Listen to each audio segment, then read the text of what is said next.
Hola, buenas noches. Bienvenidos este lunes de lectura de la palabra. Y yo creo que vamos a comenzar. Hoy leemos primer libro de Reyes, capítulo 12, versículo 1 hasta el final. Y dice así: Roboam fue a Siquem, donde todo Israel se había reunido para proclamarlo rey, cuando Jeroboam, hijo de Nabat, se enteró de esto, regresó de Egipto, donde había huido para escapar del rey Salomón.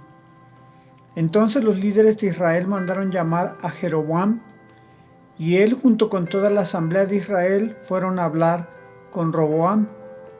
Su padre fue un amo muy duro. Le dijeron: alivie los trabajos tan pesados y los impuestos tan altos que su padre impuso sobre nosotros. Entonces seremos sus leales súbditos. Roboam les respondió: denme 3 días para pensarlo. Luego regresen y les daré una respuesta. Entonces el pueblo se retiró, y después el rey Roboam consultó el asunto con los ancianos. Y es importante que pongas atención en esta parte. Dice que consultó a los ancianos que habían sido consejeros de su padre Salomón. ¿Qué me aconsejan ustedes?, les preguntó. ¿Cómo debo responder a este pueblo? Los consejeros ancianos contestaron: si hoy se pone al servicio de este pueblo y les da una respuesta favorable, ellos siempre serán sus leales súbditos. Ese era el consejo de los ancianos. Está increíble. Pero el versículo 8 dice: sin embargo, Roboam rechazó el consejo de los ancianos y pidió en cambio la opinión de los jóvenes, que se habían criado con él y que ahora eran sus consejeros. Versículo 9. ¿Qué me aconsejan ustedes?, les preguntó. ¿Cómo debo responder a esta gente que me pide que alivie las cargas que impuso mi padre? Y los jóvenes contestaron: así debería responder a esos que se quejan de todo y que quieren una carga más liviana. Mi dedo meñique es más grueso que la cintura de mi padre. Es cierto que mi padre les impuso cargas pesadas, pero yo las haré aún más pesadas.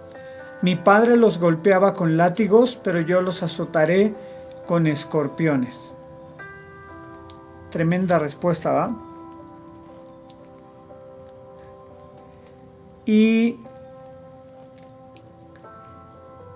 esto es algo que a mí me impacta, y que yo pienso: ¿cómo es que este rey, hijo de Salomón, pide un consejo a los sabios consejeros de su padre, que obviamente estaban probados, estaban catalogados como gente sabia, inteligente, y desecha el consejo de los ancianos y dice que toma el consejo de los jóvenes?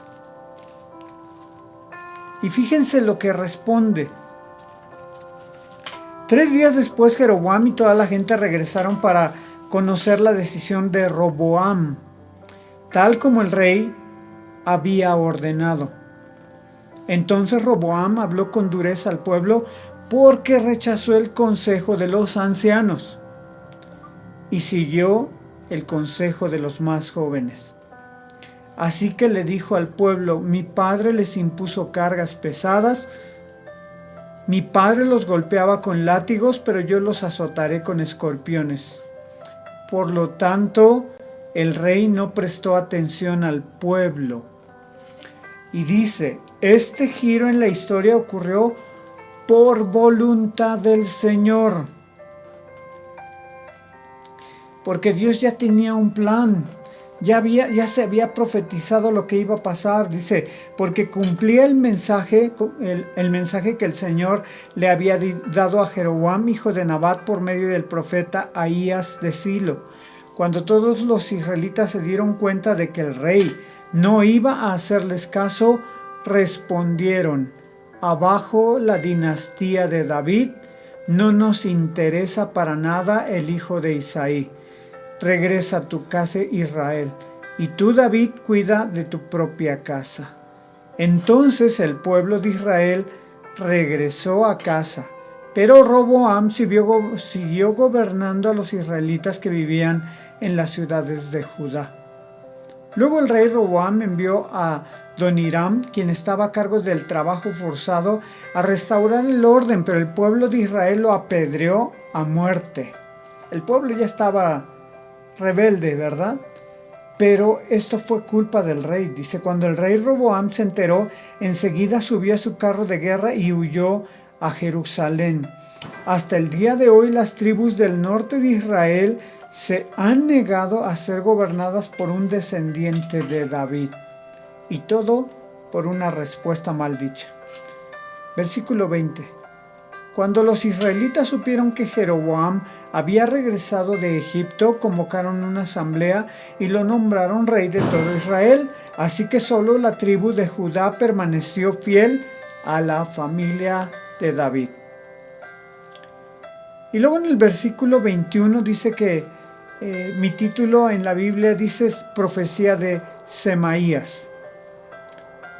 Dice, cuando Roboam llegó a Jerusalén, movilizó a los hombres de Judá, a la tribu de Benjamín, 180,000 guerreros selectos, para pelear contra los hombres de Israel y recuperar el reino. Ahora bien, Dios le dijo a Semaías, hombre de Dios: diles a Roboam, hijo de Salomón, rey de Judá, y también a toda la gente de Judá y de Benjamín, y todo el resto del pueblo, esto dice el Señor, no peleen contra sus parientes los israelitas, regresen cada uno a su casa, porque lo que ha sucedido es obra mía, decía Dios. Entonces ellos obedecieron el mensaje del Señor, y cada uno se volvió a su casa tal como el Señor había ordenado. Versículo 25. Jeroboam fortificó la ciudad de Siquem en la región montañosa de Efraín, la que llegó a ser su capital.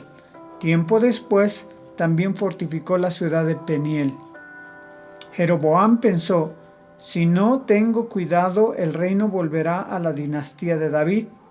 Cuando este pueblo vaya a Jerusalén para ofrecer sacrificios en el templo del Señor, ellos volverán a ser leales al rey Roboam de Judá, y a mí me matarán. A él lo nombrarán rey en mi lugar. Entonces, siguiendo la recomendación de sus consejeros, el rey hizo 2 becerros de oro. Después dijo a la gente: para ustedes es muy complicado ir hasta Jerusalén a adorar. Miren, israelitas, estos son los dioses que los sacaron de Egipto. Jeroboam colocó uno de los ídolos con forma de becerro en Betel, y al otro lo puso en Dan, es decir, en ambos extremos de su reino. Esto llegó a ser un gran pecado porque la gente rendía culto a ídolos, algo que tenían prohibido, y viajaba hasta Dan, al norte, para rendir culto al becerro que estaba allí. ¿Se acuerdan que cuando el pueblo salió de Egipto y Moisés subió al monte y Dios le daba las tablas de la ley? Aarón les hizo 2 becerros de oro. Esto es lo que estaba volviendo a suceder, y Dios castigó al pueblo por esta situación, y aquí estaban cayendo en el mismo problema. No aprendieron de los errores de sus antepasados, y eso es algo que yo quiero comentarte. En medio de todas estas lecturas vemos que los reyes repiten y repiten y repiten errores de sus abuelos, de sus padres, de sus antepasados, y no arreglan esas situaciones sabiendo que les había ido mal en algún momento, y ellos vuelven a hacer lo mismo y les vuelve a ir mal. Bueno, dice esto, versículo 30. Esto llegó a ser un gran pecado porque la gente rendía culto a ídolos y viajaban a Dan, al norte, para rendir culto al becerro que estaba allí. Además, Jeroboam construyó edificios en el mismo sitio de los santuarios paganos y consagró sacerdotes entre la gente común, es decir, personas que no pertenecían a la tribu sacerdotal de Leví. También instituyó un festival religioso en Betel, que se celebraba el día 15 del octavo mes, y que era una imitación del festival de las enramadas en Judá. Allí en Betel, Jeroboam ofrecía sacrificios a los becerros que había hecho y nombró sacerdotes para los santuarios paganos que había construido. Versículo 33. Así que el día 15 del octavo mes, una fecha que él mismo había designado, Jeroboam ofreció sacrificios sobre el altar de Betel e instituyó un festival religioso para Israel y subió al altar a quemar incienso. Y como les decía,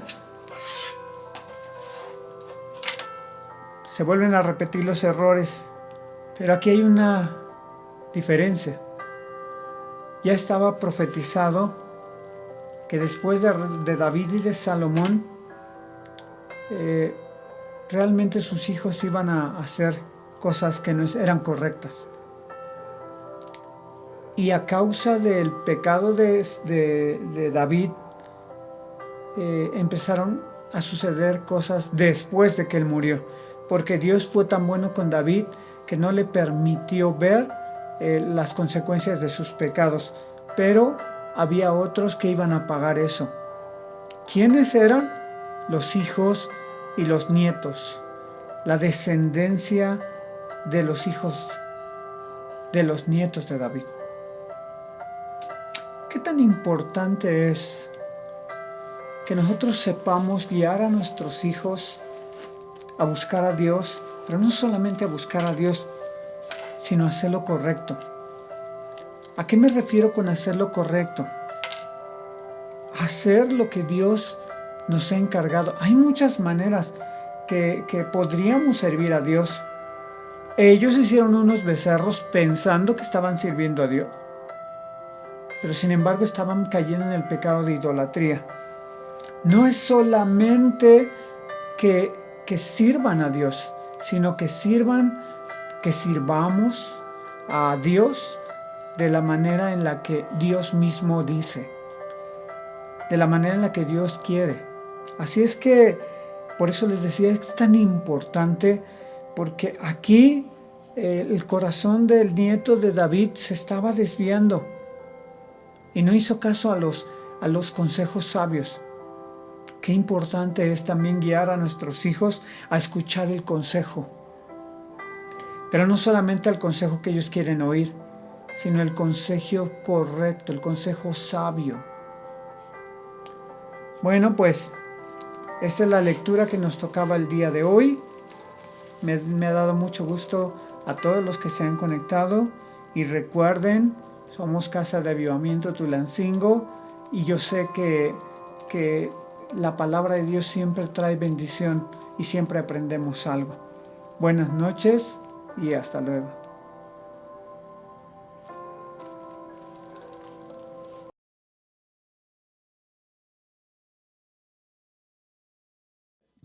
Hola, si tú estás viendo este mensaje, si tú estás viendo este video, no es ninguna casualidad que estés en este lugar.